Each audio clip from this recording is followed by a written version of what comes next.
What are some of the things that you are utilizing in your practice, that you're studying, that you're considering when it comes to longevity? What I would say is maybe I can take it a step back a little bit. Just once again, let's talk about the definition of longevity again.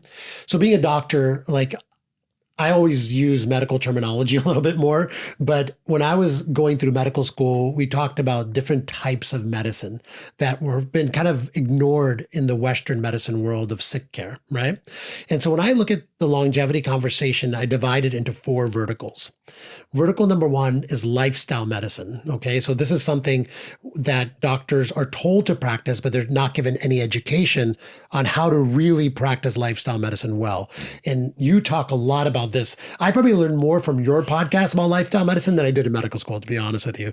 Sleep, exercise, nutrition, right? And avoidance of metabolic health problems. Okay. So if you don't get enough sleep, if you don't get good nutrition, and if you don't have good movement in your life, you're going to be metabolically unhealthy. Right.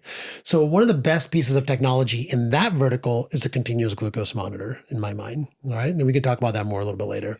Second vertical is functional medicine.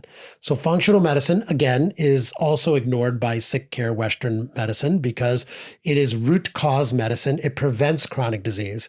So when you look at the root causes of why people are unhealthy, things like, gut health, detoxifying their lifestyle, hormonal health. This all falls into the realm of functional medicine. Stuff that, in traditional medicine, you don't really talk about a lot. Like when was the last time you talked to your primary care doctor about your gut health, right? They send you to a gastroenterologist. But we have incredible tools and technology in that vertical now as well. We have hormone replacement therapy. We have the ability to measure your hormones and to do something about it even without hormone replacement therapy. Same with gut health. We can look at your gut health and we have great techniques now to restore your gut balance. Third vertical then is preventative medicine. Okay. And preventative medicine is how do we prevent you from dying of a heart attack, Alzheimer's disease, or cancer? Incredible technology there. And the truth of that vertical is that we've had this technology for a while. We just used it way too late. So it's always like too little or too much too late is the way we practice Western medicine right now.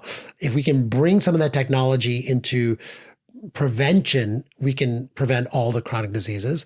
And then lastly, I talk about longevity medicine. And that is where we have also incredible new technology, regenerative medicine techniques like stem cells, exosomes, peptides,